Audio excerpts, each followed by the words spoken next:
Comment être moins timide? Alors, vous aimeriez pouvoir aborder plus facilement les personnes, vous faire plus d'amis, oser exprimer votre authenticité et votre opinion, mais il y a cette timidité qui vous plombe. Et pourtant, vous voyez des personnes qui s'expriment facilement et vous vous demandez comment elles font. Eh bien, aujourd'hui, je vais vous montrer la technique pour déjà d'une part se défaire du regard des autres, d'autre part se sentir beaucoup plus à l'aise dans les interactions et troisièmement vraiment apporter une touche, quelque chose de très agréable aux personnes et cela va faire que les personnes vont commencer à vous aimer et à vous apprécier. Avant de commencer, n'hésitez pas à vous abonner en cliquant ici en bas à droite car toutes les semaines, je vous publie du contenu pour avoir une meilleure communication et des relations interpersonnelles plus heureuses et épanouies. Donc la première chose à savoir, c'est qu'en fait, quand on est timide, c'est qu'on a créé une protection pour ne pas revivre des expériences désagréables telles que le rejet, l'humiliation, le fait d'être jugé. Et donc on a adopté ce mécanisme, mais qui nous bloque aussi dans nos interactions sociales. Car on a des peurs. Et donc aujourd'hui, je vais vous montrer comment transformer cette peur dans une émotion qui est beaucoup plus agréable et stimulante. Et la deuxième chose à savoir, c'est qu'en fait, quand on est timide, c'est qu'on a un focus qui est mal orienté. Et je vous explique, le focus est orienté uniquement vers nous et on se focalise uniquement sur les choses qui nous font peur et sur les points négatifs. Aujourd'hui, je vais vous montrer comment faire pour changer ce focus. Donc, une des peurs fondamentales quand on est timide, c'est en fait d'être rejeté ou de ne pas être aimé par les autres. Mais ce qu'il faut savoir, c'est que les personnes vont nous estimer et nous apprécier, non pas parce qu'on a beaucoup de choses à dire ou parce qu'on est très éloquente ou parce qu'on a toujours un thème de conversation, mais au contraire car on est authentique et car on leur apporte quelque chose.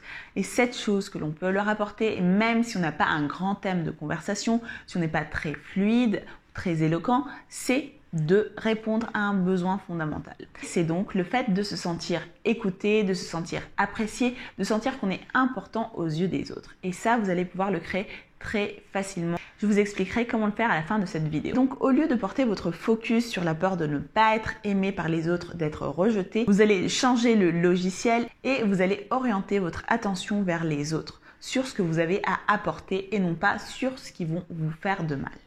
Et donc, ce que vous allez leur apporter, c'est de passer tout simplement un bon moment. Parce que finalement, ce qui reste et le plus important, c'est comment les personnes se sentent avec vous. On est des êtres émotionnels et on est guidé par les émotions et non pas par quelque chose qui est très mental, où on est dans le mot adéquat, dans la bonne formulation, dans le fait de dire quelque chose qui est intéressant. Tout ça, ça fait partie du mental. Ce que les personnes veulent et recherchent, c'est de l'émotion. C'est comment elles se sentent en votre présence. La deuxième chose, c'est que assez souvent, on a peur du jugement des autres. Mais ce qu'il faut savoir fondamentalement, c'est que la plupart des personnes sont bienveillantes. Elles ne sont pas là pour regarder l'erreur ou pour vous juger. Elles sont juste là pour passer un bon moment. Et par rapport à ça aussi, en fait, vous ne pouvez pas contrôler ce que les autres pensent de vous. Mais en revanche, vous pouvez contrôler ce que vous en faites. Est-ce que vous allez laisser que ces choses-là vous affectent ? Donc, quoi que vous fassiez, vous allez être jugé parce que vous parlez trop ou parce que vous parlez pas assez, parce que vous êtes éloquent ou au contraire parce que vous êtes trop timide. Et la dernière chose par rapport à la peur du regard des autres, en fait, c'est que on pense qu'on va pas être assez intéressant, on va pas être assez éloquent, on a peur de montrer qui on est, mais cette peur vient de la perception tout d'abord que l'on a sur soi-même.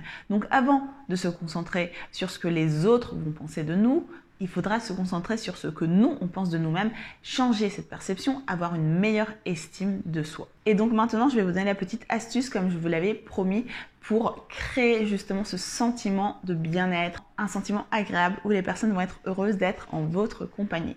Et c'est de vous intéresser aux autres, de leur poser des questions et aussi de reformuler ce qu'elles disent. Donc par exemple, si une personne vous dit qu'elle est fan de cinéma, eh bien lui demander « Et quel est ton film préféré ?» Tu me disais que tu as regardé dernièrement Indiana Jones et que tu as particulièrement aimé la scène ou ceci, cela.